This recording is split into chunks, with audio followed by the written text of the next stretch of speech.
untuk Allah, karena Allah, ya. Kita ini niatnya ibadah, yuk kita sama-sama buka dengan bacaan basmalah dan istighfar bersama-sama. Bismillahirrahmanirrahim. Astagfirullahalazim wa atubu ilaik. Alhamdulillah kita bertemu dalam keadaan sehat walafiat. Mudah-mudahan juga dilingkupi dengan rahmat dan taufik hidayah Allah, sehingga kita selalu dibimbing oleh Allah dalam segala langkah kehidupan kita, sehingga selalu berada di jalan yang benar. Dan mudah-mudahan Allah selalu mengingatkan kita bila kita salah, dan Allah berikan kepada kita hati yang lembut, hati yang mudah bertobat, sehingga setiap kesalahan kita semampu menjadikan nilai pahala dari tobat-tobat kita. Amin. Baik teman-teman semua, hari ini Umi khusus berbagi tema kepada semua majelis rutin Umi, yaitu tentang pintu surga dan neraka bagi wanita. Ya, Subhanallah. Tentunya dalam hidup kita harus memiliki dua rasa. Ya, kata para ulama, dua rasa ini ya kepada Allah ini yang harus ada. Dan ini adalah indikasi keimanan kita. Ya, ciri orang yang beriman memiliki dua rasa ini. Ya, dua rasa ini adalah satu khauf, yang kedua adalah roja. Ya, khauf ya. Khauf itu adalah berarti takut ya, ketakutan ya, ketakutan kepada Allah Subhanahu wa taala ya. Jadi dua rasa ini yang harus kita miliki terkait Allah Subhanahu wa taala ya. Pertama adalah takut kepada Allah ya.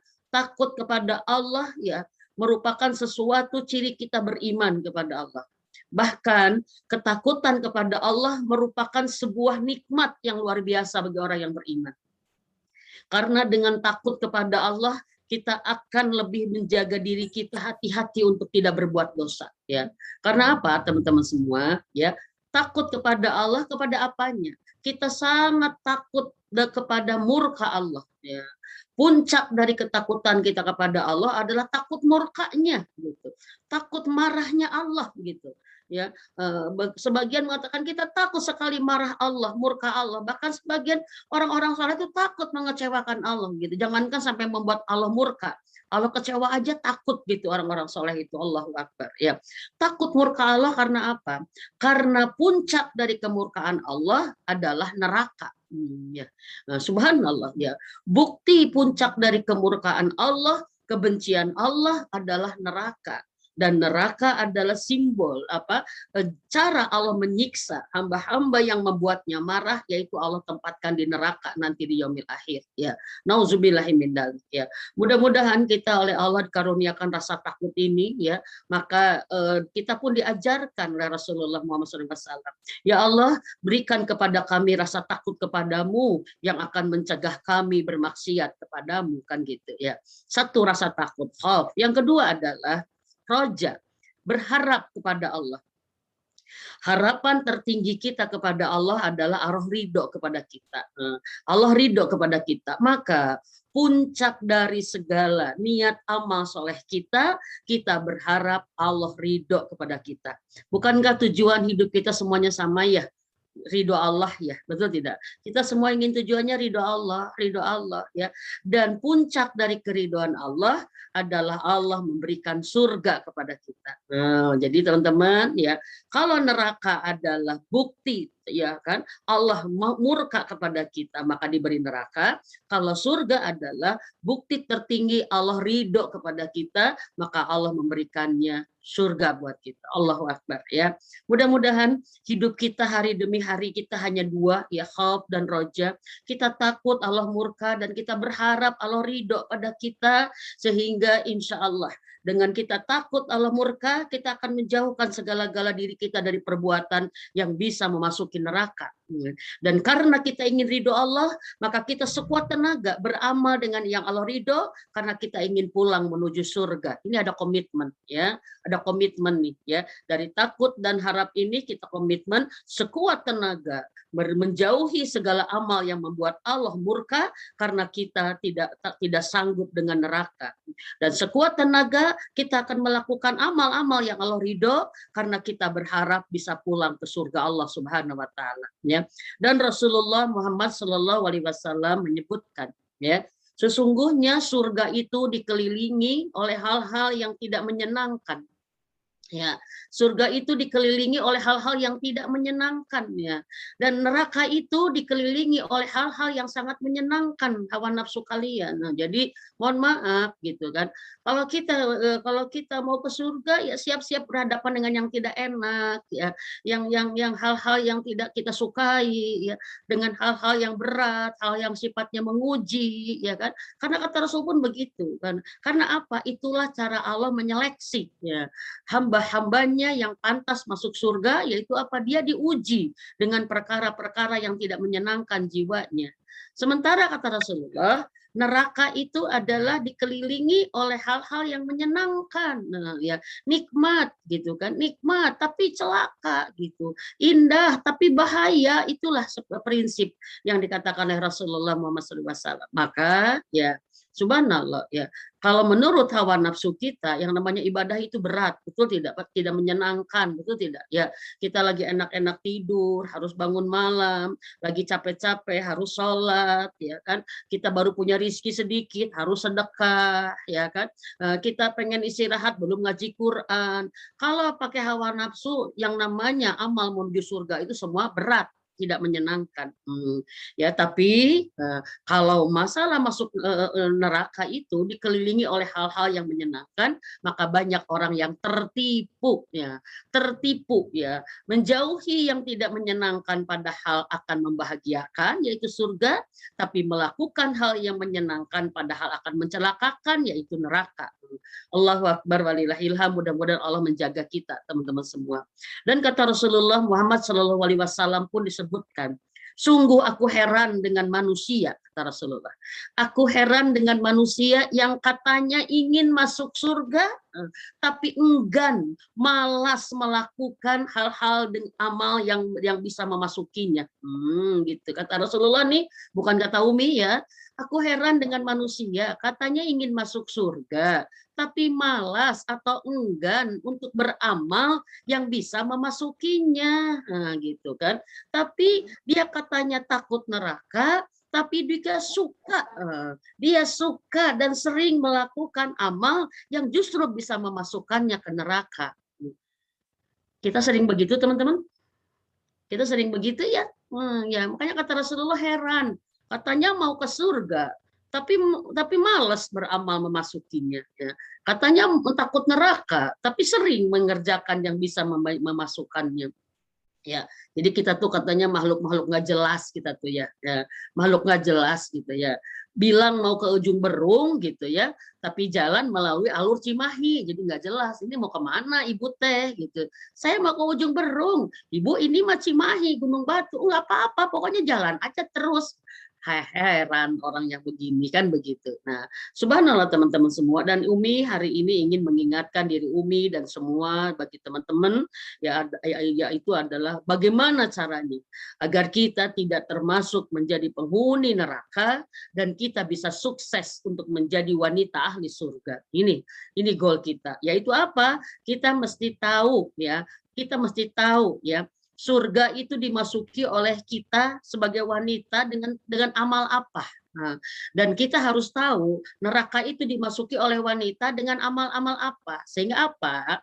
Kita bisa memaksakan amal yang bisa memasukkan ke surga, dan kita bisa memaksakan diri menjauhkan dari amal yang bisa memasukkan kita ke neraka. Ya, bisa dipahami teman-teman semua. Subhanallah ya. Allahu Akbar walillahilham ya. Ada golongan manusia itu ada 3 teman-teman ya. Ada orang yang masuk neraka ya selamanya di neraka, dia tidak keluar lagi. Nauzubillahimindzalik. Siapa? Orang-orang kafir ya, dan orang-orang musyrik itu tidak keluar lagi, dia abadan di neraka. Tapi ada orang yang masuk neraka, kemudian dia setelah bersih ininya, dia kemudian dimasukkan ke surga. Ya gitu ya. Ya, kalau dia masuk neraka tapi dia ke surga, makanya jadi ke surganya mampir dulu ke neraka dulu gitu kan. Nauzubillah min dalik. Dan itu adalah kaum muslimin ya, kaum muslimin dan kaum orang yang beriman, yang dia memiliki iman ya, yang bisa memasukkannya ke neraka, tapi dia pun memiliki dosa yang harus dibersihkan dulu dengan siksanya. Maka orang ini masuk surga tapi mampir ke neraka dulu ya. Dan ada golongan yang ketiga adalah golongan orang yang masuk surga langsung. Masuk surga langsung. Jadi dia tidak ke neraka dulu, tapi langsung ke surga. Ini adalah golongan-golongan orang yang paling beruntung, ya. Bigoiril hisab, ya. Maka ya orang-orang yang masuk surga tanpa ke neraka itulah orang yang paling beruntung di antara manusia.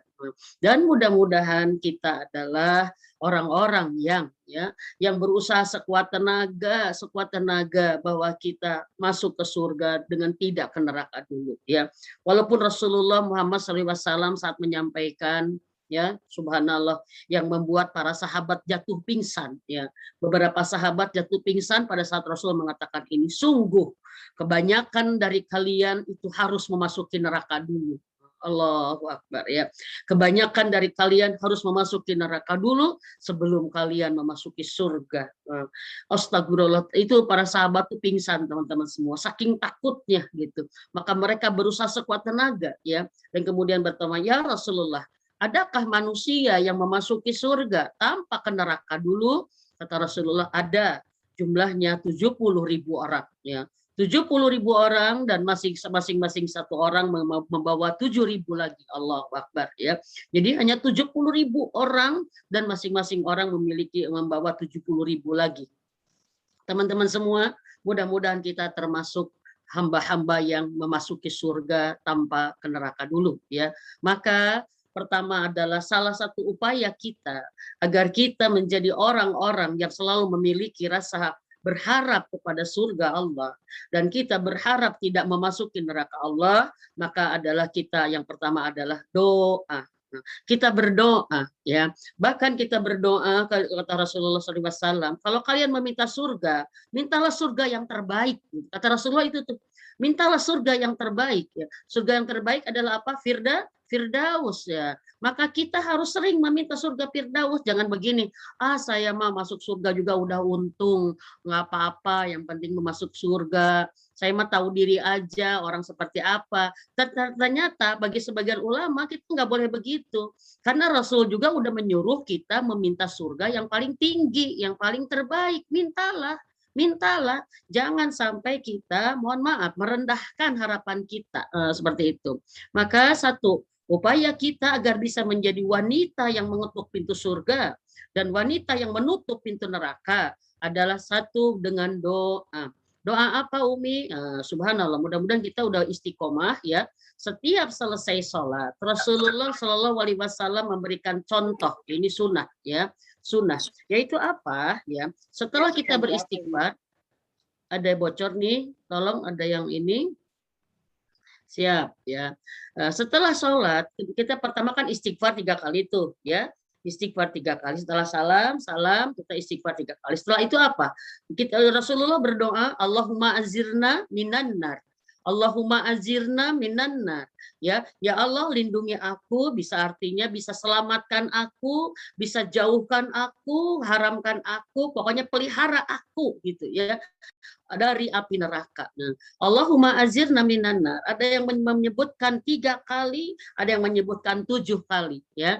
Maka ada hadis, ya. Barang siapa dalam sehari dia meminta kepada Allah 7 kali, Allahumma azirna minan nar, maka neraka akan berkata kepada Allah, ya Allah, lindungi si fulan ini dari aku, kata neraka. Karena dia selalu meminta kepadamu agar engkau melindunginya dari aku, kata neraka begitu. Maka jauhkan dia dariku, ya Allah.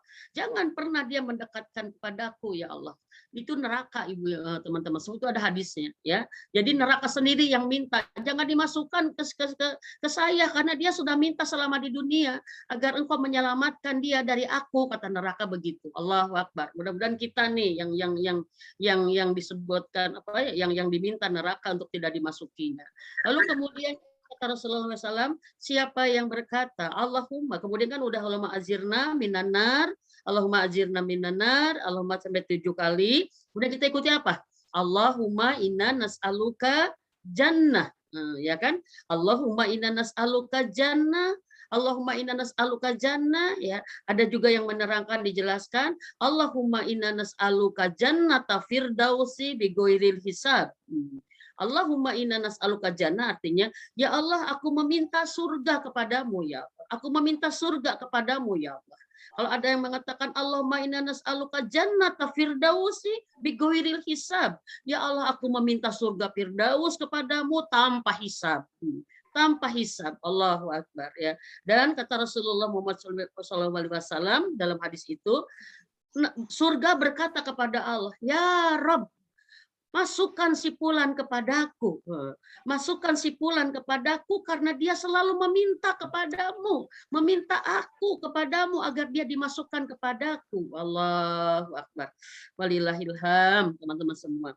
Surga akan berkata, ya Rabb masukkan dia kepadaku. Karena dia selalu memintaku, ya Allah masukkan dia.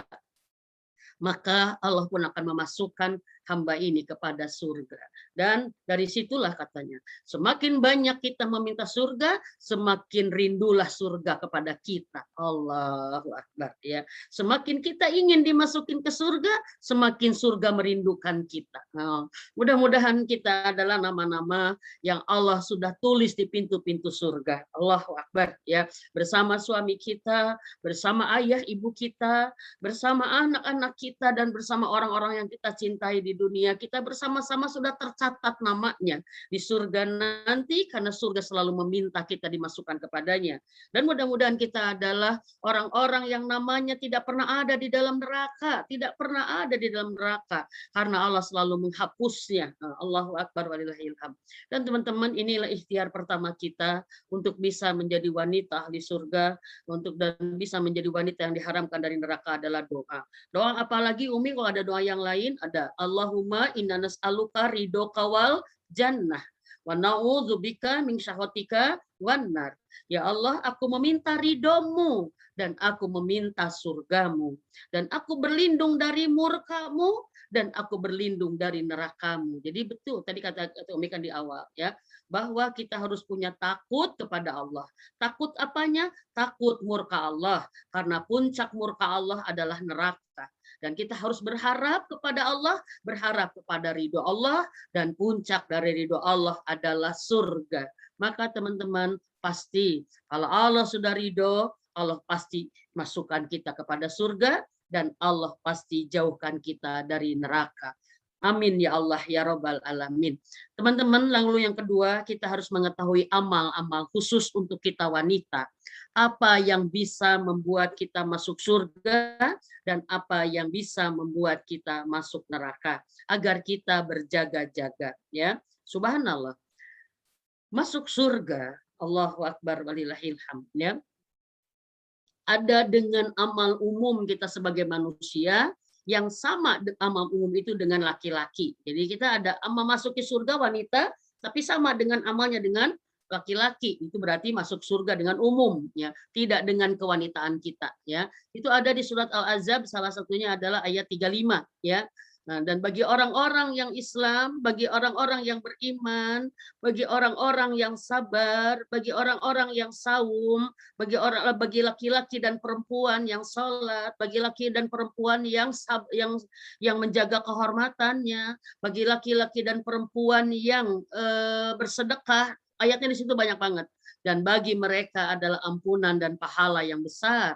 Itu adalah berarti apa? Amal-amal ini dimasuki surga dengan umum oleh kita.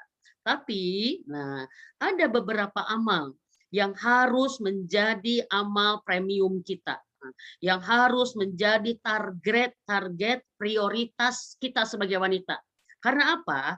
Karena ada amal-amal yang membuat kita masuk surga dengan cara istimewa. Allahu Akbar. Ya, amal sederhana tapi masuk surga dengan cara istimewa. Apa berarti istimewa? Tidak biasa, tidak biasa, dan ini harus menjadi target kita semua, teman-teman semua, ya. Apa itu? Dalam riwayat Muslim ini, ya. Ini surga dulu, ya. Ada amal khusus untuk kita wanita, hanya wanita, ya, yang bisa masuk dengan amal sederhana tapi bisa masuk dengan cara istimewa. Dan ini harus menjadi target, ya, harus menjadi target amal unggulan kita, amal prioritas kita. Kita harus berusaha sekuat tenaga bisa mengerjakannya. Kata Rasulullah Muhammad Shallallahu Alaihi Wasallam dalam riwayat Muslim disebutkan, apabila ada wanita, nah ini sebutin wanita. Di hadis yang lain, barang siapa seorang wanita, ini wanita juga disebutkan ya. Apabila ada seorang wanita, ingat ya, ini hadisnya.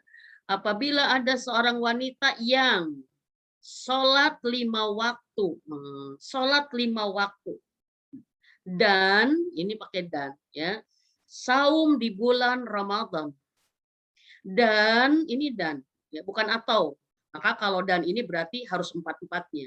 Dan dia menjaga kehormatan dirinya, dan dia taat kepada suaminya, maka baginya dikatakan boleh masuk surga dari pintu yang mana kamu suka. Allah Akbar.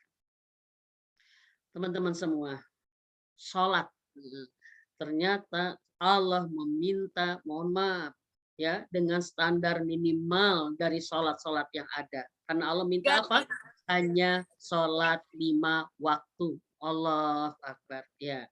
Maka Umi selalu mengatakan kepada wanita-wanita yang nggak sempat ke sholat duha, nggak sempat sholat rawatib, ya, nggak sempat sholat sunat yang lain karena kesibukannya mengurus keluarga, mengurus anak, dan dia juga nggak sempat saum Senin Kamis, dia hanya saum Ramadan saja karena selalu melahirkan, ada yang menyusui atau apapun. Allahu Akbar walillahilham. Tapi dia menjaga kehormatannya dan dia taat kepada suaminya, dia sudah masuk kepada wanita yang boleh masuk surga dari pintu yang mana dia suka.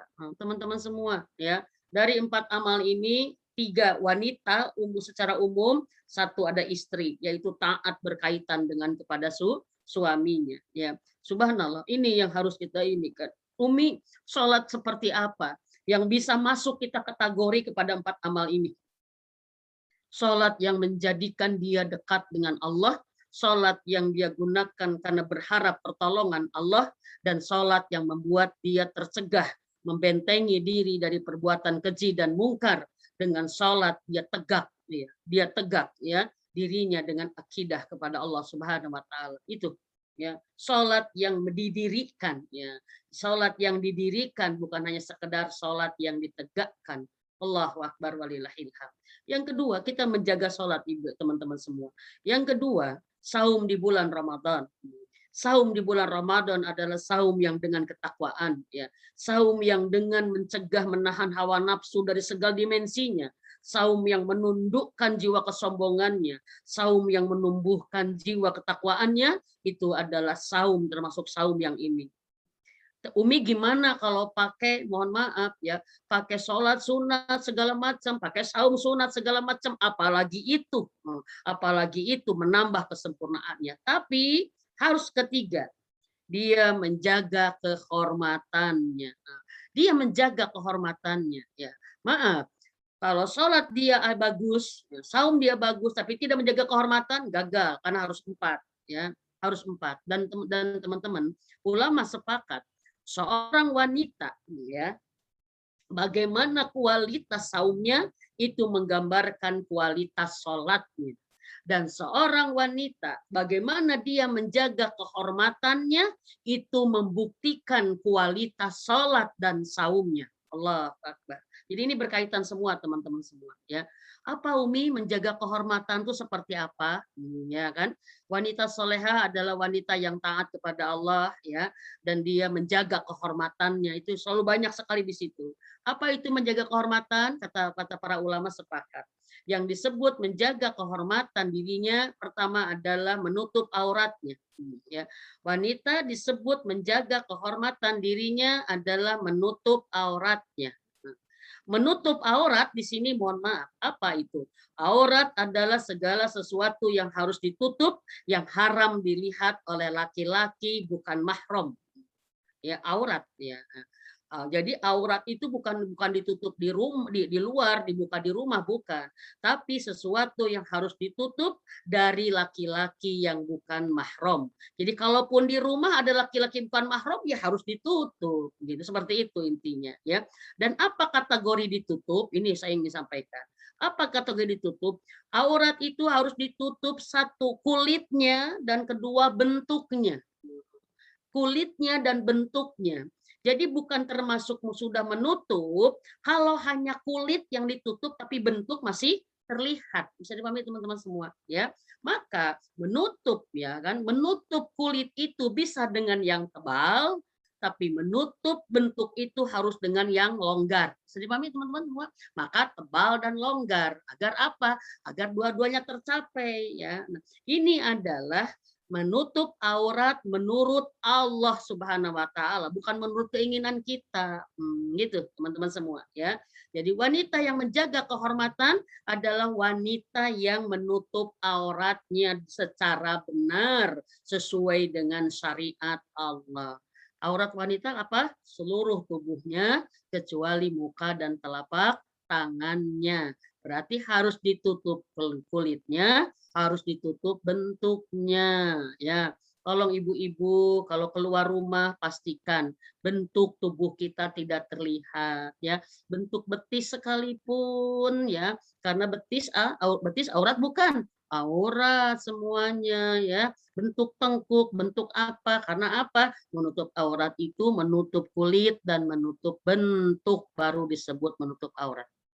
Yang kedua, wanita yang menjaga kehormatannya adalah wanita yang menjaga penampilannya di luar rumah.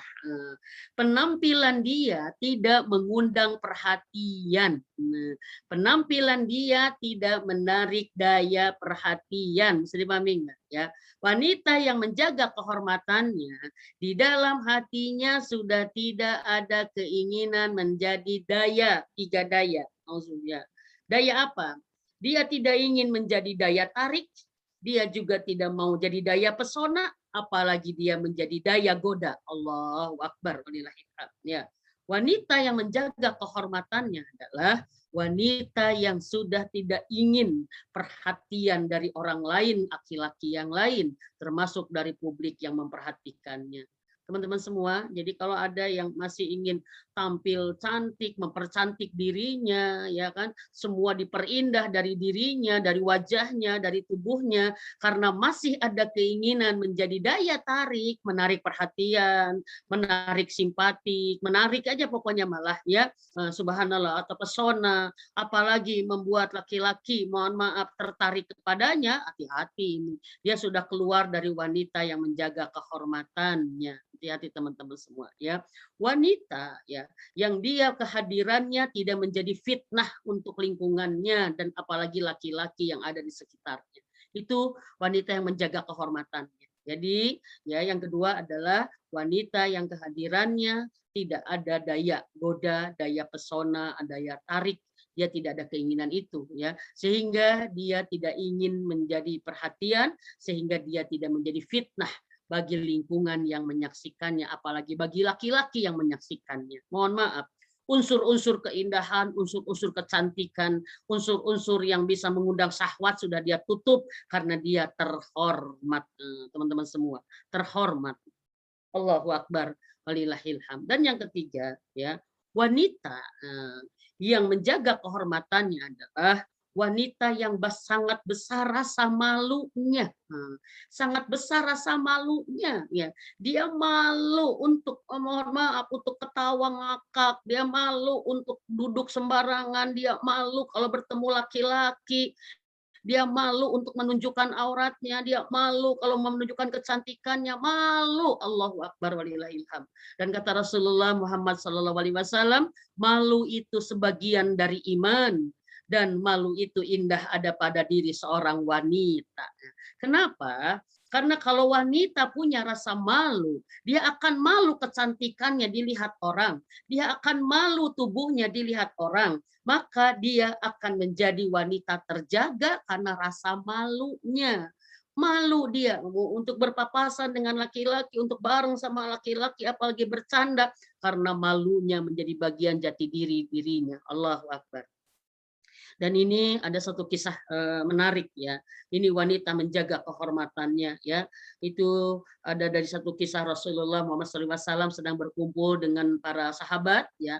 Para sahabat berarti laki-laki semua ya. Rasul mengatakan, tahukah kalian siapa perempuan yang paling terhormat dan kedudukannya paling tinggi kehormatannya di surga nanti? Siapa wanita? Tahukah kalian wanita yang paling tinggi kehormatannya dan paling tinggi kedudukannya terhormat di surga? Para laki-laki saat itu tidak ada yang tahu ya. Siapa ya? Siapa? Sampai saat itu kan ada yang tahu? Tidak tahu ya Rasulullah. Maka Rasul mengatakan, besok aku beritahu, kata Rasul ya. Besok aku beritahu. Sehingga para laki-laki itu pulang membawa teka-teki gitu, membawa teka-teki ya. Salah satu dari sahabat itu ada Ali bin Abi Thalib ya. Saat beliau pulang ke rumahnya kelihatan wajahnya bingung. Ini istri yang keren ya. Istri yang respect ya, istri yang sensitif dengan suaminya ya. Maka pada saat lihat wajah Ali bingung gitu ya, wahai suamiku, apa gerangan yang membuatku mau bingung? Aku melihat engkau seperti berpikir, gitu kata Siti Fatimah, kata Fatimah ya Az-Zahra. Kata Ali, iya, aku membawa pertanyaan dari Rasulullah dan aku tidak bisa menjawabnya. Tidak ada dari kami satupun yang bisa menjawab. Apa itu? Kata istrinya. Rasulullah bertanya kepada kami, tahukah kalian siapakah wanita yang paling terhormat dan paling tinggi kedudukan kehormatannya di surga nanti? Dan ternyata Fatimah tersenyum dan dia mengatakan, sini. Aku bisikin, kata Fatimah begitu ya. Kalau dengan suami kan kita harus manja ya. Tidak, sini ayah, sini. Tidak begitu kan? Sini, aku bisikin, kata Fatimah begitu. Siapa? Kamu tahukah? Aku tahu, kata Fatimah. Aku tahu karena ayahku memberitahuku. Oh, siapa, kata Ali. Dan dibisikkannya, aku, kata Fatimah gitu. Akulah wanita yang dikatakan oleh ayahku paling terhormat dan kedudukannya sama kehormatannya dengan Asiyah, Bunda Khadijah dan Maryam, katanya gitu. Dan kata Ali, kenapa? Apa yang membuatmu bisa menjadi terhormat begitu? Lalu kata Fatimah mengatakan, karena aku sangat malu bila aku melihat laki-laki dan apabila aku dilihat laki-laki. Allahu Akbar. Ini teman-teman ya, ternyata yang bisa menaikkan derajat di surga itu berangkat dari karakter akhlak ya. Bukan dari sholat malam yang melejit, tapi itu hasil sholat malam yang melejit adalah karakter akhlak yang malu. Seperti itu. Kata Ali, Allah, oh iya, akulah, katanya. Karena aku, kata Fatimah, aku sangat malu bila melihat laki-laki dan aku malu sekali bila harus dilihat oleh laki-laki. Sampai yang namanya Fatimah malu dilihat tubuhnya oleh laki-laki, sampai meninggal pun dia sangat ingin jenazahnya tidak terlihat jelas oleh laki-laki. Maaf, di orang Arab itu kalau yang wafat itu tidak pakai pasaran ya, tidak pakai keranda, tapi cukup pakai kain doang, itu dulu, itu dari dulu begitu ya. Tapi saat itu kata Fatimah bersama pembantunya sedang duduk-duduk dan dia melihat jenazah. Nah ini kan jenazah itu perempuan. Kata Fatimah, itu jenazah perempuan ya.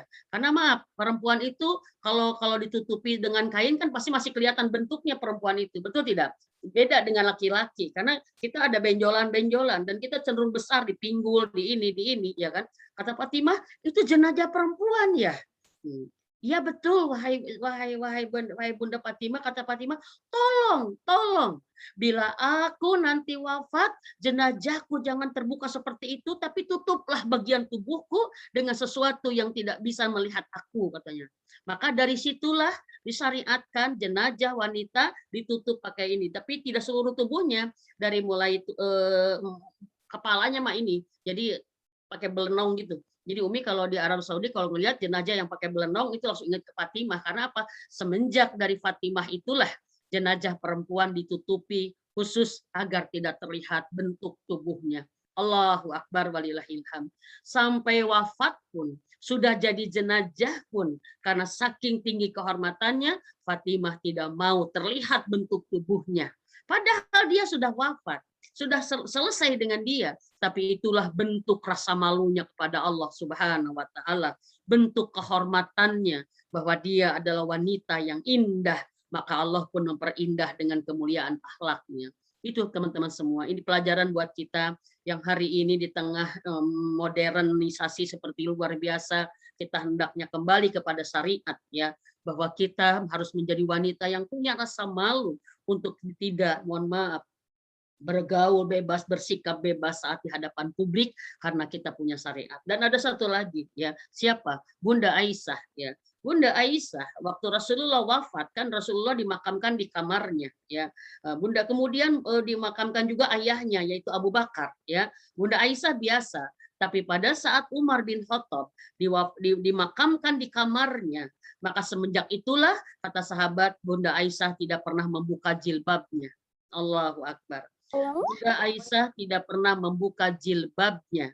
Padahal yang ada hanya kuburan, yang ada hanya makam. Tapi Bunda Aisyah tahu di dalam kamarnya ada makam yang bukan mahramnya. Itu siapa? Umar bin Khattab. Ini luar biasa teman-teman semua. Rasa malu seorang wanita terhormat itu menjaga auratnya sedemikian rupa. Mudah-mudahan kita bisa meneladaninya menjadi bagian wanita yang terhormat ya. Mohon maaf teman-teman semua ya. Yang keempat, wanita yang menjaga kehormatannya adalah wanita yang di dalam hatinya tidak ada laki-laki lain. Tidak ada laki-laki lain yang disimpatinya. Tidak ada nama laki-laki lain yang dirindukannya. Tidak ada laki-laki lain yang membuatnya senang. Tidak ada laki-laki lain yang ditunggu-tunggu olehnya. Dia ingin bertemu dengannya. Dan tidak ada laki-laki lain yang dicintainya selain suaminya. Ini ya. Jadi wanita yang menjaga kehormatannya adalah wanita yang bersih hatinya dari laki-laki lain selain suaminya. Subhanallah ya, inilah kehormatan ya. Berarti apa? Wanita yang menjaga kehormatannya adalah wanita yang setia kepada suaminya, setia sampai rasanya pun tidak pernah ada untuk laki-laki lain, teman-teman semua. Maka Aisyah radhiyallahu anha mengatakan ya, kehormatan wanita itu terletak kepada kesetiaannya. Apabila ada wanita tidak setia, maka hilang kehormatan ke akar-akarnya. Allahu Akbar. Apabila ada wanita tidak setia, maka hilang kehormatan ke akar-akarnya. Maka Allah sangat marah kepada perempuan yang tidak menjaga kehormatannya. Mohon maaf ya. Jangan sampai kita di antara kita ya, walaupun keadaan apapun suami kita, tidak boleh kita ada harapan kepada laki-laki lain ya.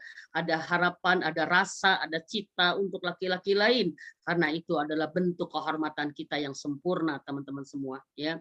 Dan mudah-mudahan juga ya, laki-laki lain bukan spesifik misalkan mohon maaf karena mantan lah ya, karena dulu pernah dekat lah, atau karena bagaimana, tapi laki-laki lain siapapun itu ya, kita jangan sampai pernah ada keinginan, mohon maaf tadi kata Umi ya, menarik perhatian. Maka punten tolong tertibkan kembali ya foto DP kita ya. Kalau DP kita mengeksploitasi wajah kita, khawatir ada sesuatu yang tidak terjaga dari hati kita saat ada orang yang memujinya, saat ada orang yang mengagumi, kita kan tidak tahu. Kalau ada kontak laki-laki di dalam HP kita, kata seorang ustadz, maka tidak boleh kita menampilkan diri kita dengan spesifik, wajah kita di close up ya, dibesarkan, atau pose kita yang bagaimana, karena itu sudah memasuki keharaman ya. Haram bagi seorang wanita menampilkan hal-hal itu untuk laki-laki lain, dan itu adalah gambaran dari bagaimana dia menjaga kehormatannya. Subhanallah ya. Bab menjaga kehormatan aja udah panjang lebar nih ya teman-teman semua ya. Allahu Akbar walillahil hamd ya. Mudah-mudahan kita adalah wanita penyejuk mata suami kita tenang dengan memiliki kita, karena suami kita tahu pasti bahwa kita adalah setia ya, bahwa kita adalah wanita yang menjaga kehormatannya. karena Allah sudah menjaga kehormatan kita dengan aturan dan syariatnya, teman-teman semua. Ya, yang keempat, ini amal kita hari ini yang harus menjadi bagian prioritas. Ya, kita harus bisa mengerjakannya. Yaitu apa? Wanita yang taat kepada suaminya, tidak pernah menyelisih perkara-perkara yang yang tidak disukai oleh suaminya. Ini ya. Kenapa? Ya. Karena ternyata teman-teman, kalau Umi melihat di sini, kalau wanita sudah beramal dengan empat ini, dia sebenarnya sedang menjaga pernikahannya, rumah tangganya dengan sebaik-baiknya. Karena apa? Karena rumah tangga kita dijaga oleh apa? Oleh kualitas sholat kita dan suami kita. Rumah tangga kita dijaga oleh kualitas saum kita dan saum suami kita. Dan rumah tangga kita pun dijaga oleh kehormatan kita dan kehormatan suami kita. Para suami harus diingatkan gitu kan, makanya kata Rasulullah kepada para suami, jagalah kehormatanmu, maka istri-istrimu akan menjaga kehormatannya. Itu hadis luar biasa tuh. Rasulullah kepada para laki-laki, jagalah kehormatanmu, maka istrimu akan menjaga kehormatannya. Karena ternyata ibu-ibu semua, hari ini banyak wanita yang tidak menjaga kehormatannya, ya, tampil cantik, ingin ditarik oleh laki-laki lain, pesona, bahkan maaf selingkuh, karena ternyata dia membalas dendam karena suaminya tidak menjaga kehormatannya, maka dia pun ikut-ikutan tidak menjaga kehormatan dirinya.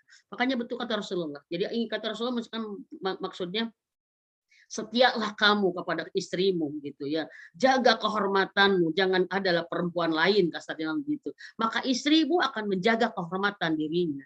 Dan hari ini banyak para wanita yang sangat gemar dipuji oleh laki-laki lain, tebar pesona karena dia sakit hati suaminya bermain dengan perempuan lain. Ini ternyata ada kaitannya hadis itu tadi, ya.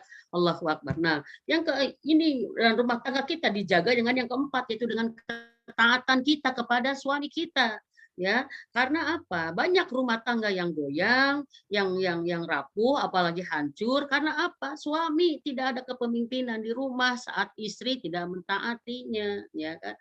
Taat merupakan satu hal wajib dari seorang istri kepada suaminya, sebagaimana suaminya wajib bertanggung jawab terhadap keadaan istrinya. Teman-teman semua, Allahu Akbar walillahilhamd. Taat, ya. Taat menjadi bagian amal soleh yang membuat kita bisa masuk surga dengan terhormat, dengan memilih pintu yang mana kita suka setelah sholat kita, setelah saum kita, setelah menjaga kehormatan kita, yaitu ketaatan kita kepada suami. Umi mau bertanya, mudah nggak taat kepada suami? Mudah nggak? Kata Ustadz, istri yang susah taat kepada suaminya mungkin dikoreksi sholatnya, harus dikoreksi saumnya, dan harus dikoreksi jati dirinya. Karena bagi seorang istri yang sudah benar ibadahnya, maka ketaatan kepada suami adalah kebahagiaannya. Ketaatan kepada suami adalah penghargaannya. Karena ketaatan kepada suaminya adalah surganya yang paling indah. Maka tidak ada yang berat. Tapi kenapa berat? Karena setan menjadikannya berat, ya. Karena setan tidak mau kita masuk surga dengan cara terhormat. Kata setan teh enak aja, masuk surga mudah, sholat aja, tidak pakai yang lain, saum aja, tidak yang lain, jaga kehormatan. Nggak bisa, maka setan menggodanya agar sebagian besar wanita yang kadang-kadang mungkin ahli sholat, dia ahli saum, bahkan ahli Quran, tapi perkara taat kepada suaminya, dia berat itu. Kenapa? Setan. Setan, teman-teman. Hari ini tidak sedikit, gitu. Umi ngelihat ya, wanita yang ibadahnya banyak, saumnya kuat, sholatnya banyak, tapi kurang menjaga kehormatannya, ya. Bahkan ada tamu konsultasi Umi yang suaminya berselingkuh, ya. Jadi dua orang ini sahabatan, dua orang laki-laki ini bersahabatan, ya. Satu dia kemudian menikah, ya, dengan perempuan, dan si temannya juga menikah juga, hanya sahabatnya ke pernikahan, ya. Salah satunya adalah ya yang konsultasi ini, ya. Umi katanya tuh, suami saya ya sangat terpukul karena temannya itu katanya, ya, temannya itu berselingkuh ya dengan ya si istri ya, istri sahabatnya ini gitu. Subhanallah ya. Kata Umi kenapa bisa, padahal Umi kalau ngelihat syariatnya, kita ngelihat penampilannya jauhan dari wanita penggoda katanya tuh. Jauhan dari wanita penggoda. Kenapa? Rapi, Umi syar'i, ya kan? Ngomongnya juga udah Islami, Umi gitu kan. Bahkan dia belajar agamanya juga jauh katanya ini. Tapi kenapa bisa begitu ya Umi, kata Umi? Ya inilah setan. Setan luar biasa. Setan tidak akan menyerah ya sebelum dia bisa menjatuhkan kita dari sisi yang paling lemah kita. Mungkin sholatnya bagus, kata setan, sok terusin sholatnya. Ibadahnya bagus, tapi perkara syahwatnya setan gonjang ganjing, ya jatuhlah. Hari ini tidak sedikit ya orang yang tidak menjaga kehormatannya sampai jadi pelakor, ya sampai menghancurkan, mohon maaf, menghancurkan pernikahan orang lain. Tidak sedikit ibadahnya bagus, padahal dia sendiri punya rumah tangga. Inilah gilanya setan ya.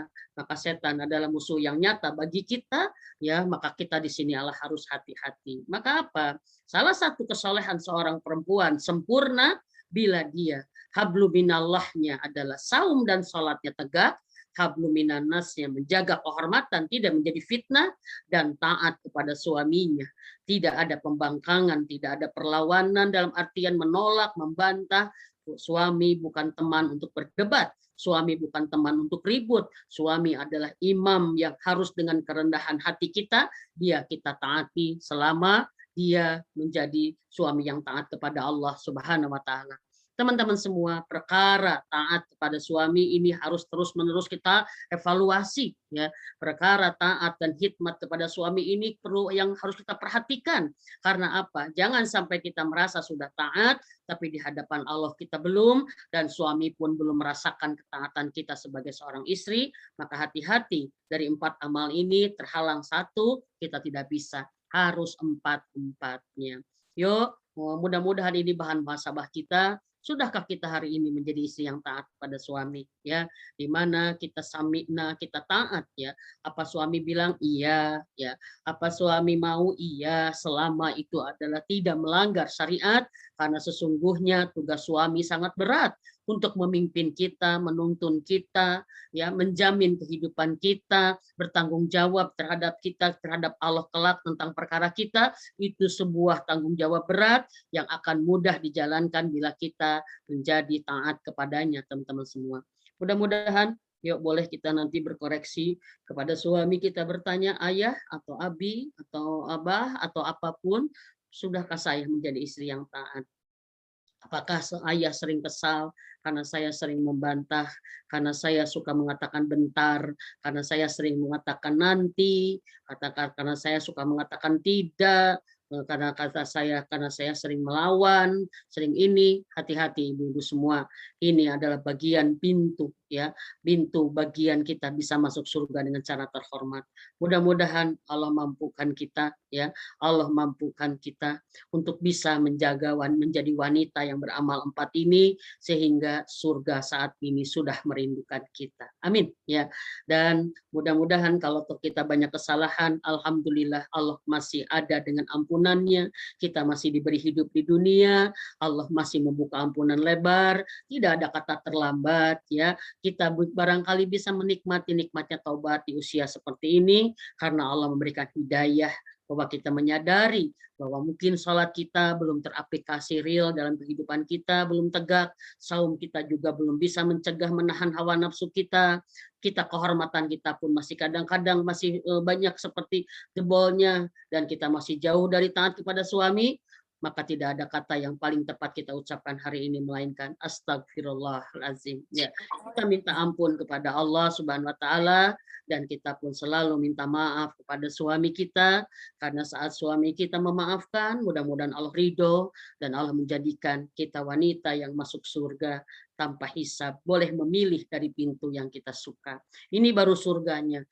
Kayaknya nerakanya nanti 2 minggu lagi ya, karena Umi pengen tuntas menjelaskan ayat ini, hadis ini ya, sehingga kita bisa menjadi orang yang maksimal nih hari ini ya, dengan amal satu lagi ya, dengan amal satu lagi. Jadi amalnya 4 ya.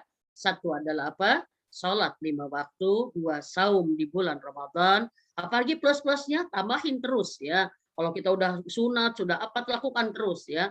Yang ketiga menjaga kehormatan, dan yang keempat adalah taat kepada suaminya ya. Maka yang kelima kata Rasulullah Muhammad SAW disebutkan, sesungguhnya aku kebanyakan melihat kebanyakan wanita sebagai penghuni neraka ya.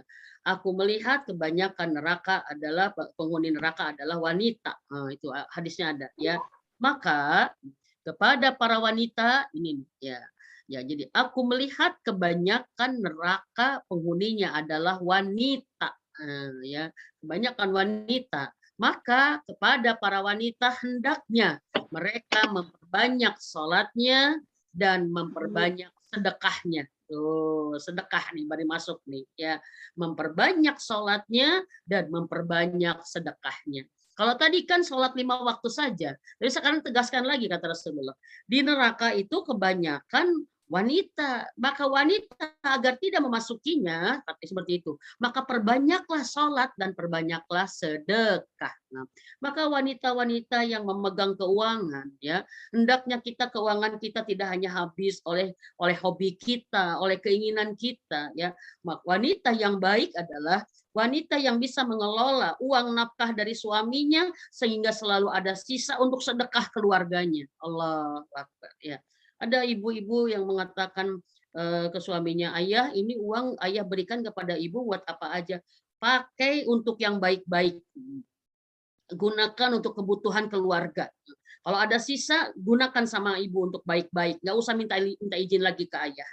Dan dia mengatakan, Umi, karena saya tahu mungkin amal ibadah keluarga saya kurang, kami jarang saum Senin Kamis, kami juga jarang ibadah Quran juga ini, kami biasa-biasa, kami ingin membawa keluarga kami ke surga, maka saya memperbanyak sedekah bagi keluarga saya. Itu keren, ibu-ibu. Ya, kenapa? Karena wanita mengelola keuangan, dan kata Rasulullah, salah satu yang mencegah kita bisa menjadi penghuni neraka, yaitu apa? Perbanyak sedekah.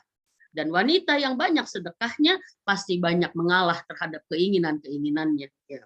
Dia ingin baju baru, dia kalahkan, dia kemudian sedekah. Dia ingin beli tas baru, dia kalahkan, dia kemudian sedekah. Dia ingin menjadikan semua penampilannya lebih cantik, tapi dia gunakan sedekah karena dia mengkonversikan uang di dunianya untuk tiket surga keluarganya. Mudah-mudahan kita adalah ibu-ibu wanita-wanita yang bisa melakukan 5 hal ini. Pertama adalah sholat, yang kedua adalah saum, ketiga menjaga kehormatan, keempat adalah taat, yang kelima memperbanyak sholat, dan yang keenam adalah memperbanyak sedekah. Mudah-mudahan dengan begitu surga sudah sangat merindukan kita. Walau alam shawab, mangga kalau mau ada yang bertanya silahkan. Silakan Teh Ita. Alhamdulillah. Baik. Teh Ita, Oci ya, mau bertanya. Boleh mangga langsung Teh Oci. Ya. Assalamualaikum Umi, sehat ya Umi. Barokallah, bungsu luar biasa. Allah. Amin, insya Allah. Mudah-mudahan doain istiqomah ya Umi ya. Amin. Doa ibunya insya Allah. Insya Allah. Ya. Umi, ada hadis yang bilang ya, kalau istri meninggal dan suami itu ridho, maka surga untuk istrinya. Nah, itu maksud ridho di situ, ridho karena kematiannya atau ridho selama istri menemani suaminya, atau ya mereka selama berumah tangga gitu dengan segala kekurangan dan kelebihan istri gitu. Mohon dijelaskan ya Umi. Terima kasih. Assalamualaikum. Waalaikumsalam warahmatullahi wabarakatuh. Ya, mohon maaf ya. Ini hadis ini betul ya. Ya, barang siapa seorang wanita yang meninggal kemudian suaminya ridho kepadanya, maka dia adalah ahli surga, maka baginya surga. Ya. Ridho di sini adalah ridho keridoan suaminya atas segala perbuatan istrinya selama melayaninya. Itu. Dia puas gitu. Suaminya puas dengan keberadaan istrinya selama mendampinginya. Nah, kenapa? Istrinya sudah menyenangkannya. Istrinya sudah berfungsi dengan baik dan benar sebagai istri, ya. Sehingga apa? Saat suami istrinya, mohon maaf, dipanggil oleh Allah, dia sudah merasa cukup puas ya Allah. Karena istriku adalah istri yang terbaik. Nah, mengenai kalau suami ini ridho, rela, ikhlas istrinya meninggal, itu pahalanya buat suaminya, bukan buat ke istrinya. Mami, ya, misalkan gini, saya ridho ya Allah, saya ditinggal oleh istri yang baik begini, istri yang saya cintai, saya ridho ikhlas, itu mah pahalanya kepada suaminya. Tapi keridoan di sini adalah yang menyebabkan si istri masuk surga karena keridoan suaminya terhadap apa yang sudah dilakukan istrinya selama menjadi istri. Ridho, puas gitu. Sugema lah kalau kata Sunda mah ya. Makanya benar ibu-ibu, subhanallah ya. Kalau kita, mohon maaf, kita yang harus memperbanyak minta ridho sama suami. Kalau kita wafat duluan beres tuh gitu, karena suami udah ridho pada kita ya. Nah, jangan sampai suami meninggal duluan kita belum minta ridhonya, udah telat itu gitu. Makanya sesering mungkin kita minta ridhonya, insya Allah ya. Gitu Telsi, walau alam bisawab. Ya. Assalamualaikum Umi. Iya. Waalaikumsalam. Iya. Assalamualaikum Umi. Saya mau bertanya Umi. Saya mau izin bertanya Umi. Kalau misalkan kita udah punya suami ya. Nah, suaminya itu kan sakit. Nah, kita sebagai wanita penghuni surga atau neraka kan itu harus dengan izin suami kan. Misalnya nih, suaminya sudah tidak mampu lagi memberikan nafkah, terus istrinya itu meninggalkan dengan begitu saja, itu kan kita tujuannya sebagai wanita itu untuk mencari nafkah untuk keluarga, misalkan anaknya kita masih sekolah gitu. Tapi tanpa izin gitu, itu bagaimana Umi kalau menurut Islam aja kalau yang bertanya? Amin ya. Ini mungkin situasinya khusus ya, tidak umum ya. Saat seorang suami karena sakit dia kemudian tidak berfungsi menafkahi dan seorang istri menggantikan posisi ini karena tidak ada pilihan lain misalkan, maka ini dibolehkan teh ya. Ini bukan berarti dia meninggalkan suaminya, bukan. Walaupun mungkin tanpa izin sekalipun, dalam artian seharusnya memang seharusnya minta izin. Tapi saya yakin suami pun akan mengizinkan karena bersyukur istrinya membantu dia seperti itu. Jadi ini adalah sebuah kemuliaan seorang istri yang maju mengambil tanggung jawab karena situasi diuji. Suami sakit, tidak berfungsi menafkahi. Maka bagian dari kesabaran dia sebagai seorang istri adalah dia mencari nafkah itu walaupun harus dengan meninggalkan suaminya, dan itu mudah-mudahan adalah sebuah keterpaksaan yang Allah tidak akan lama membuatnya, insya Allah. Allah akan segera mempermudah rezekinya sehingga dia tidak perlu meninggalkan suaminya yang lagi sakit. Walau alam bisawab. Ya, jazakillah khairan Umi atas jawabannya. Assalamualaikum warahmatullahi wabarakatuh. Waalaikumsalam, dan mohon maaf ya, situasi seperti ini harusnya menjadi tanggung jawab keluarga besar, terutama keluarga laki-laki. Ya, jadi kalau ada suami yang sakit, maka keluarga suami ini harus turun semua, ya, harus membantu keluarga ini. Jangan sampai istrinya yang kemudian mencari nafkah. Maka punten kalau sampai istrinya mencari nafkah, kemudian meninggalkan suaminya yang sakit sehingga anaknya kurang urus, itu mohon maaf, itu bisa menjadi dosa bagi keluarga besar suaminya. Dosa keluarga besar suaminya ya. Dan kalau keluarga besar suami tidak bertindak begini, maka harusnya keluarga istri pun turun, sehingga si istri ini tidak harus keluar rumah banting tulang, tapi di backup kebutuhan nafkahnya sama keluarga. Pasti ada yang bisa bantu lah. Kalau bareng-bareng tuh pasti kita bisa bantu lah seperti itu. Nah, inilah permasalahan kepedulian ya, tingkat kepedulian keluarga besar kepada anggotanya di saat situasi seperti ini gitu. Walau alam bisawab. Iya. Assalamualaikum Umi. Waalaikumsalam warahmatullah. Ya, Umi izin bertanya lagi. Ya, Umi maaf ya, kan kalau saya tuh suami kan udah dipanggil sama Allah udah beberapa bulan yang lalu. Selama saya itu pernikahan sama suami itu saya tuh ridho gitu. Terus saya tuh ingin bertanya waktu itu saat itu waktu masih dia berada di samping saya bilang ke suami, Pak, kalau Bapak ridho nggak sama Ibu? Ridho katanya gitu ya. Terus berapa persen, Pak? Lebih dari 100% katanya. Terus saya gini Umi, pada saat beberapa jam dia mau dipanggil Allah, terus saya bertanya lagi, Pak ridho nggak sama saya? Ridho katanya gitu. Terus saat itu saya air mata keluar terus Umi. Tapi suami saya saat itu udah napas itu udah tengah gitu. Terus dia bilang udah zikir, udah selalu mengucapkan la ilaha illallah. Setiap saat suami saya sejak sehatnya gitu sebelum sakit tuh selalu ke masjid 5 waktu itu selalu ke masjid. Allah Akbar. Ya. Ada tetangga yang bilang ke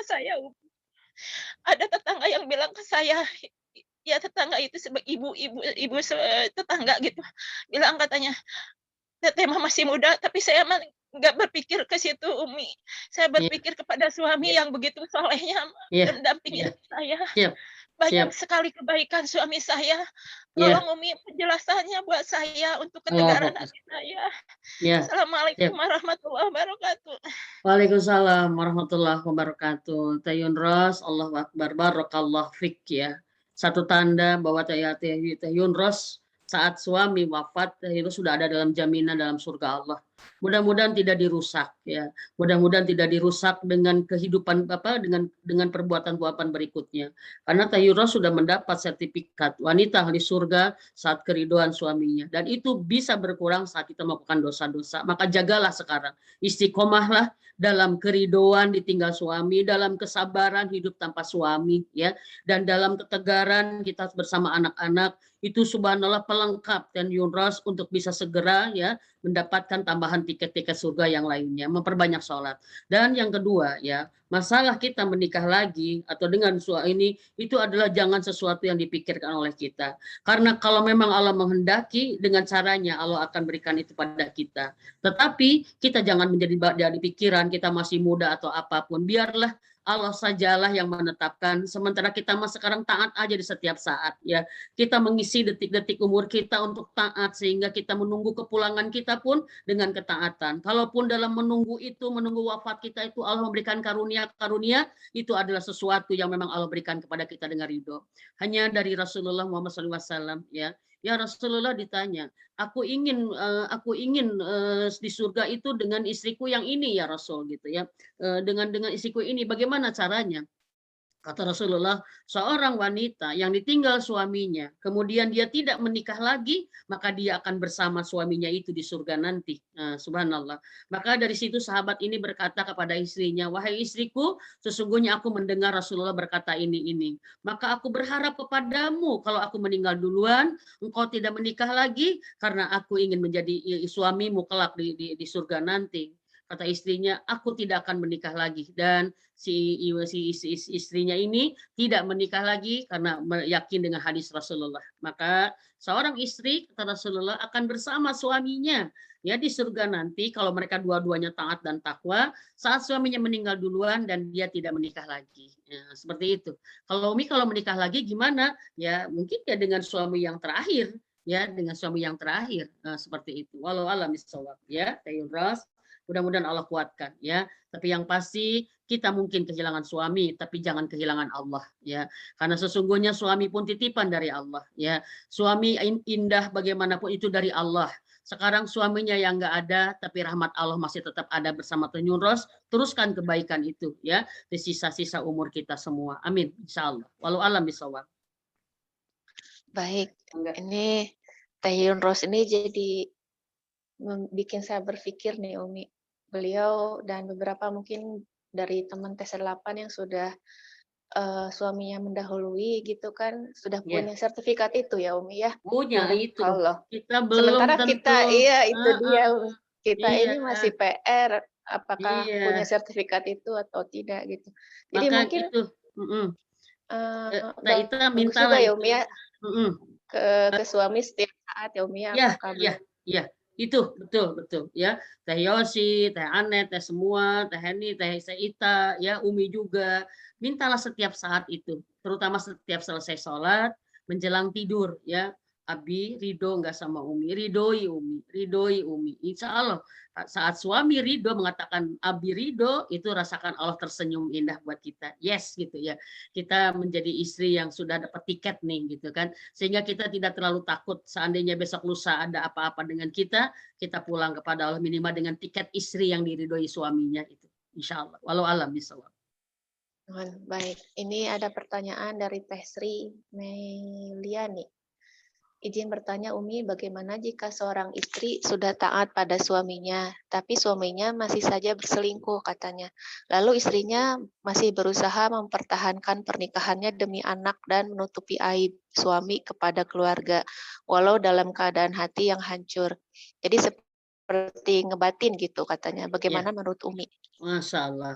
Teteh yang baik, ketaatan teteh kepada suami, dalam keadaan suami seperti itu, hakikatnya ketaatan teteh kepada Allah Subhanahu wa Ta'ala. Ya, Allah sudah melihat teteh jadi istri yang baik, sementara teteh mendapatkan satu perbuatan yang kurang baik dari suami. Demi Allah, Allah menyaksikan, Allah mencatat semuanya, dan Allah tidak tinggal diam.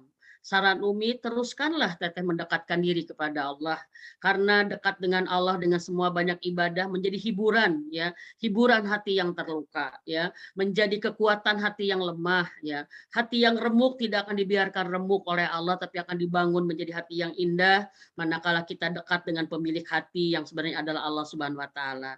Terus doakan suami supaya mendapat hidayah, ya.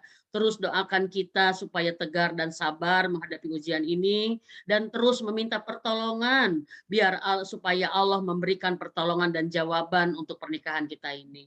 Hendaknya kita hanya melakukan tugas kita beribadah, nanti Allah yang bekerja menyelesaikan masalah itu dengan caranya yang luas, ya. Satu saja, suami berselingkuh itu pasti menyakitkan, dan kalau sesuatu yang menyakitkan pasti surganya pun sangat besar.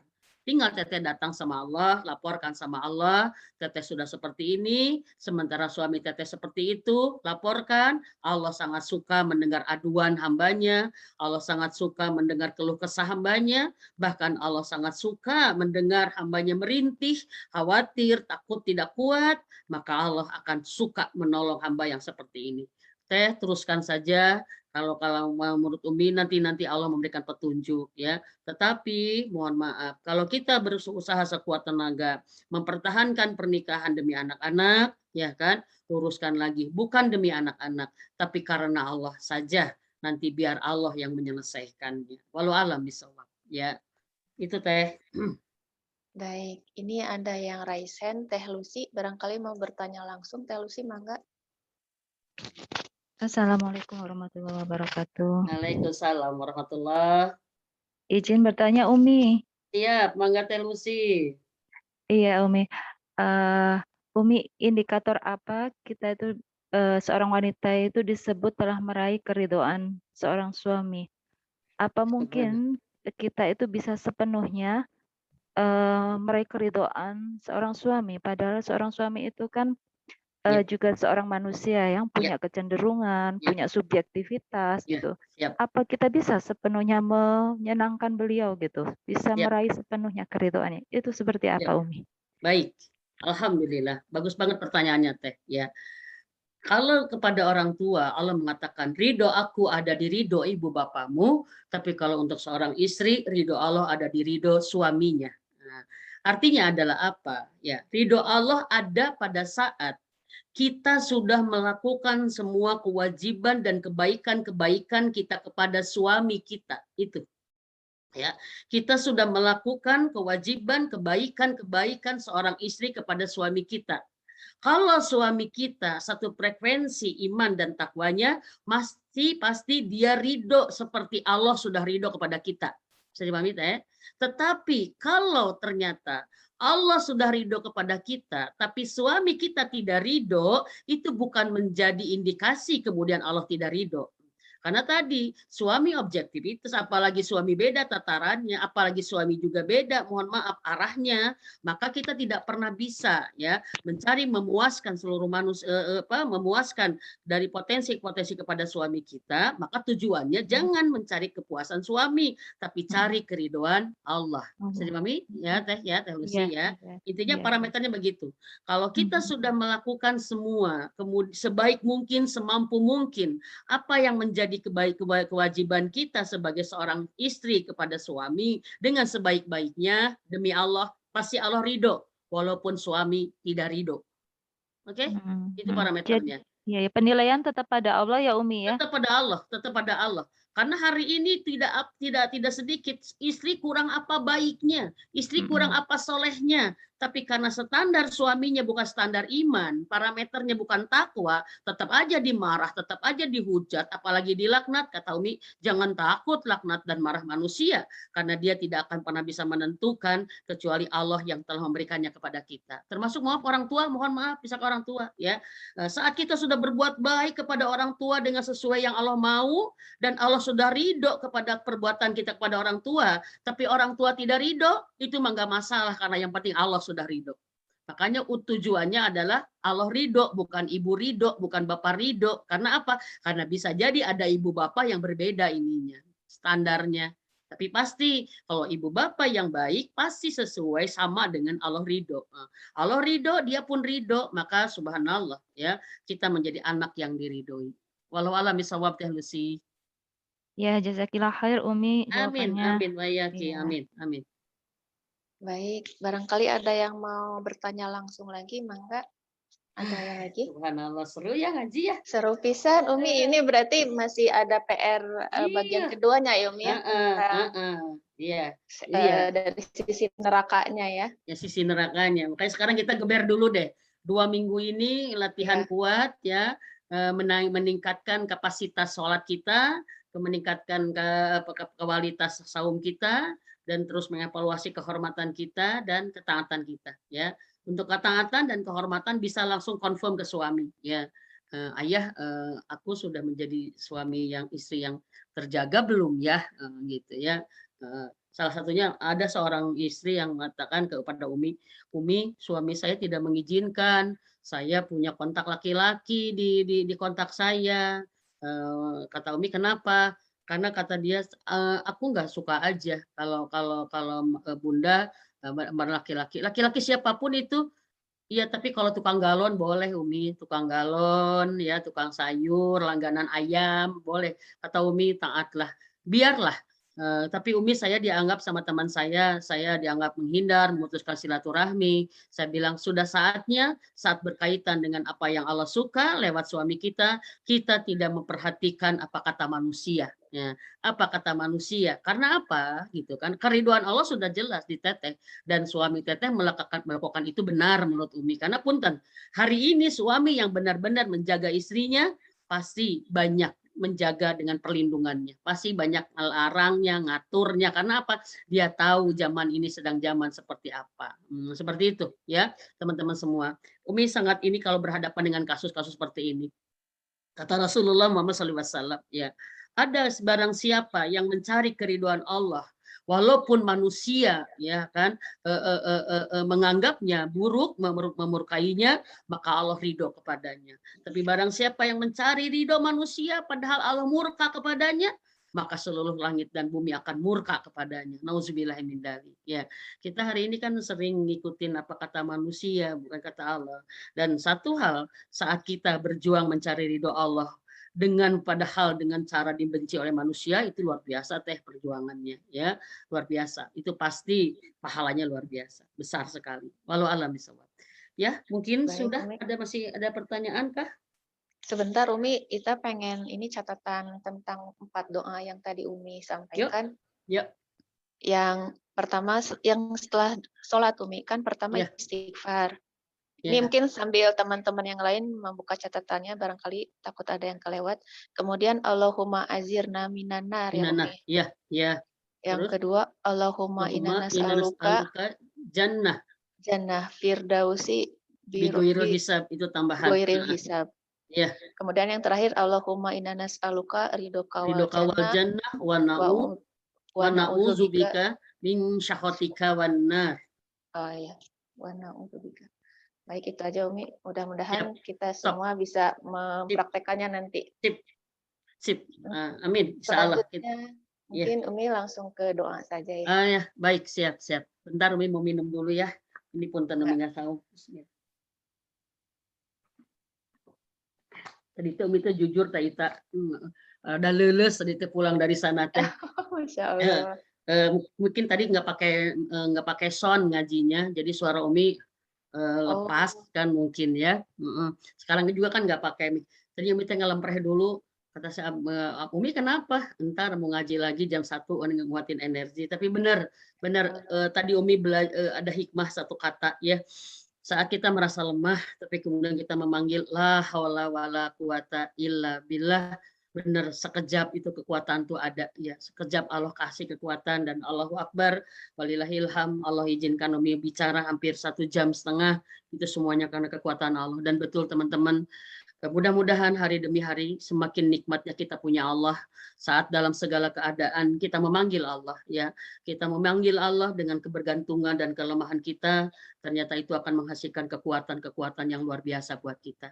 Mungkin kita lelah, ada yang sedang lelah ya dengan tugas yang luar biasa, ada yang mulai resah, ada yang mulai takut, ada apa, panggillah Allah, la haula wala quwata illa billah. Mudah insya Allah Allah akan hadir dengan kekuatan yang sempurna buat kita. Ini pelajaran hari ini. Baik teman-teman, yuk kita berdoa. Mudah-mudahan doa ini adalah menjadi bagian kenikmatan, kebahagiaan yang Allah berikan pada kita. Dan mudah-mudahan kita dijadikan hamba-hamba Allah yang diberikan nikmat berdoa.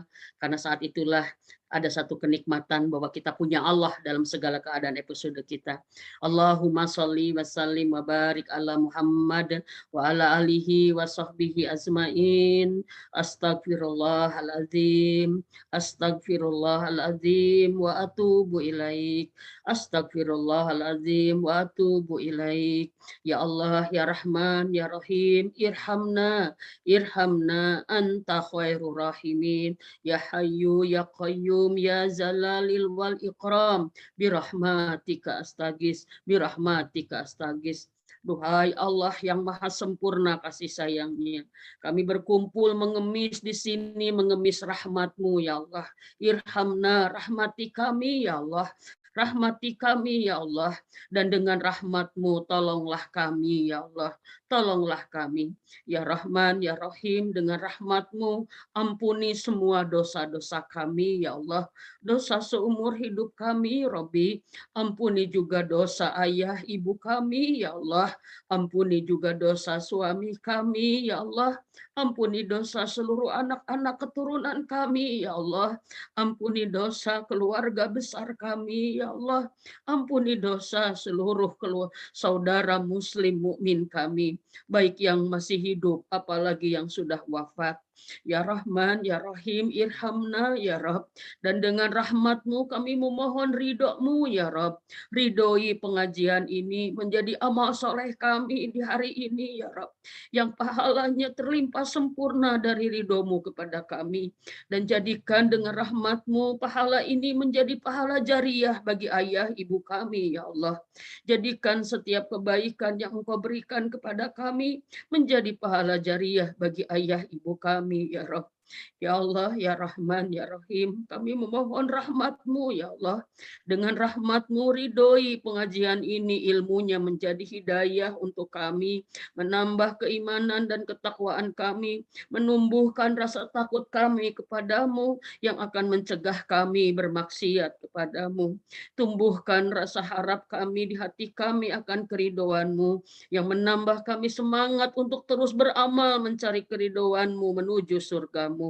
Ya Allah, ya Rahman, ya Rahim, dengan rahmat-Mu ya Allah, dengan rahmat-Mu tolong Robbi, mudahkan semua urusan kami, mudahkan semua kesulitan kami, kabulkan semua doa-doa dan hajat kami, sampaikan kami kepada harapan, impian dan cita-cita kami.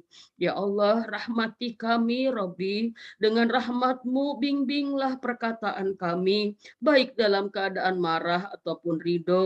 Bimbinglah perbuatan kami, ya Allah, bimbinglah pikiran dan perasaan kami, bimbinglah sangkaan-sangkaan kami, dan bimbinglah keputusan-keputusan kami. Ya Allah, ya Rahman, ya Rahim, dengan rahmat-Mu kami mohon lindungi kami, Robbi, lindungi kami dari godaan syaitan yang terkutuk, lindungi kami dari hawa nafsu kami yang buruk, lindungi kami dari keburukan lingkungan di antara kami, Lindungi kami dari fitnah dunia dan siksa neraka-Mu ya Allah.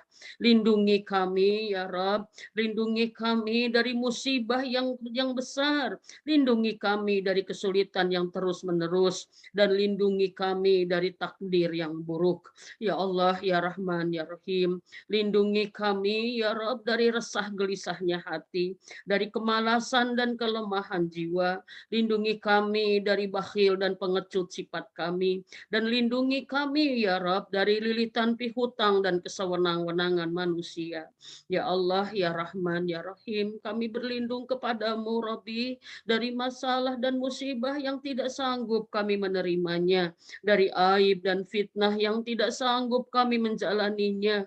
Ya Allah, lindungi kami Rabbi dari fitnah akhir zaman yang sudah mulai mendera kami. Sesungguhnya Engkau tahu kami lemah ya Allah, tanpa perlindungan-Mu kami akan dicelaka Rabbi, maka lindungi kami dengan perlindungan-Mu yang sempurna. Ya Allah, ya Rahman, ya Rahim, dengan rahmat-Mu kami memohon rahmat-Mu ya Rabb, dengan rahmat-Mu bahagiakan kami dengan hati yang mutmainah, dengan qalbun yang salimah, dengan hati yang selamat ya Allah, dengan bahagiakan kami Rabbi dengan rumah tangga yang sakinah mawadah warahmah, bahagiakan kami dengan anak yang soleh dan solehah ya Rabb, bahagiakan kami dengan keberkahan dalam rizki, dari kesehatan, umur, dan segala urusan-urusan kami. Ya Allah, ya Rahman, ya Rahim, bahagiakan kami Rabbi dengan detik-detik umur kami dipakai dalam ketaatan dan ketakwaan kepadamu. Ya Allah, dengan rahmat-Mu bahagiakan kami saat wafat kami husnul khotimah ya Allah. Bahagiakan kami alam kubur kami Kau jadikan taman-taman surga ya Rabb, dan bahagiakan kami dengan hisab yang ringan dan mudah untuk kami, dan kami mohon bahagiakan kami dengan surga Firdaus-Mu. Kau tempatkan kami menjadi tempat kami yang terbaik ya Allah. Ya Allah, ya Rahman, ya Rahim, bahagiakan kami dengan Kau kumpulkan kami bersama keluarga kami di surga-Mu nanti sebagai keluarga ahli surga-Mu. Dan ya Allah, dengan rahmat-Mu bahagiakan kami dengan menatap wajah-Mu, tersenyum ridho kepada kami, dan menatap wajah mulia Rasulullah Muhammad Sallallahu Alaihi Wasallam, tersenyum ridho memberikan syafaatnya untuk kami ya Rabb. Bahagiakan kami dengan semua karunia-Mu yang luas ya Allah. Sesungguhnya Engkaulah pemilik bahagia ya Rabb, maka kami memintanya kepadamu saja ya Allah. Rabbana taqabbal du'a, Rabbana taqabbal minna, Rabbana innaka antas samiul alim, wa tub alaina innaka antat tawwabur rahim. Subhana rabbika rabbil izzati amma yasifun. Wassalamun alal mursalin walhamdulillahirabbil alamin. Terima kasih teman-teman semua. Maaf lahir batin Umi bila ada kata dan sikap yang kurang berkenan. Mudah-mudahan Allah ridho kepada pengajian kita ya. Dan Umi di akhir ini mengucapkan jazakumullah khairan katsiran terhadap teman-teman semua yang sudah berwakaf. Alhamdulillah kemarin Umi sudah mengantarkan wakaf itu di hari Sabtu, dan alhamdulillah Umi tidak tahan untuk melihat wajah yang menerima wakaf itu menangis ya, bahagia dengan mengucapkan doa yang begitu banyak untuk para muwakif ya. Mudah-mudahan doa-doa itu semua doa dikabulkan dan terasa semua oleh jiwa-jiwa yang berwakaf. Jazakumullah khairan katsiran. Mudah-mudahan dari hari-hari kita ada selalu yang kita bisa bagi untuk kebahagiaan orang beriman, terutama orang-orang yang berjuang di dalam Quran dan di dalam menegakkan agama Allah. Walaupun kita tidak ikut berjihad bersama mereka, tapi saat kita memberikan bantuan kepada mereka, maka kata Rasulullah, kita mendapatkan pahala seperti jihad mereka. Ya, alhamdulillah teman-teman semua, terima kasih atas segala kerjasamanya. Dan Umi pun hari ini sedang membuka wakaf Quran. Ya, kita sedang membutuhkan 100 buah Quran, dan Quran satunya 60.000. Ya, mangga yang mau ikutan silahkan. Ini kalau mau ikut satu berarti 60.000 saja. Ya, kita membutuhkan 100 Quran ya untuk satu rumah tahfiz ya. Alhamdulillah, mohon doanya Umi menjadi pembina dari sebuah rumah tahfiz di Bogor, di Gunung Putri, dan luar biasa perjuangan Quran itu luar biasa ya, karena Umi belum bisa ya penghafal Quran, Umi belum bisa ilmu tafsir Quran, dan Umi ingin menjadi ahli Quran. Ya, maka Umi bergabung dengan tahfiz ya, karena orang-orang ahli Quran itu menjadi keluarga Allah ya. Maka kita memperhatikan mereka, para pengajarnya, memperhatikan tempatnya, kita memperhatikan fasilitas Qurannya. Mudah-mudahan Allah mengangkat kita menjadi keluarganya, amin ya. Dan menjadi bagian kita pulang kepada Allah menjadi keluarganya karena kita mencintai Quran ya. Insya Allah teman-teman kita akan bersama-sama dalam setiap kebaikan, karena kalau sendiri kita tidak akan pernah bisa berbuat terbaik untuk umat, karena Rasul pun melakukannya dengan berjamaah, maka kita pun bersama-sama insya Allah. Mudah-mudahan langkah-langkah kita ada dalam ketaatan dan dalam cinta kita yang amat sangat kepada Allah dan Rasul-Nya, dan mudah-mudahan cinta kita tidak bertepuk sebelah tangan, tapi Allah pun dan Rasul-Nya sudah mencintai kita menjadi hamba dan umatnya. Amin. Terima kasih Teh Ita sayang, terima kasih Teh Yunros, Teh semua, Teh Heni, Umi tidak bisa nyebutin satu-satu. Ada Teh Anet di sini, ada Teh Yosi. Yuk kita berjuang bersama di Majelis Taman TC8 ini. Mudah-mudahan ini kendaraan kita ya, kendaraan kita menuju cinta Allah Subhanahu wa taala. Mohon maaf lahir dan batin, Umi pamit ya Teh. Umi pamit. Hapunten lahir batin ya. Umi. Jazakumullah khairan katsiran. Subhanakallahumma wa bihamdika asyhadu an la ilaha illa anta astaghfiruka wa atubu ilaik. Assalamualaikum warahmatullahi wabarakatuh. Waalaikumsalam warahmatullahi wabarakatuh. Teman-teman, mari kita doakan semua, semoga Umi Mimin Aminah selalu Allah jaga kesehatannya, dan untuk Umi sekeluarga supaya beliau masih terus bisa menemani kita berjuang menjadi sosok yang lebih baik setiap harinya. Untuk yang mau ikut wakaf Quran seperti yang Umi sampaikan tadi, bisa menghubungi saya, atau yang sudah ada di grup TC8 nanti bisa saya share lagi ke rekening yang kemarin. Tadi Umi sudah menyampaikan dan menutup kajiannya. Untuk itu saya pribadi mohon maaf atas segala kekurangan. Semoga kita bertemu lagi 2 minggu lagi ya insya Allah teman-teman. Semoga dalam keadaan sehat dan bisa berkumpul lebih banyak lagi. Untuk itu marilah kita menutup kajian dan membacakan hamdalah bersama-sama. Alhamdulillahirrahmanirrahim. Terima kasih yang sudah hadir. Sampai bertemu lagi 2 minggu lagi. Assalamualaikum. Terima kasih. Syukur jazakumullah.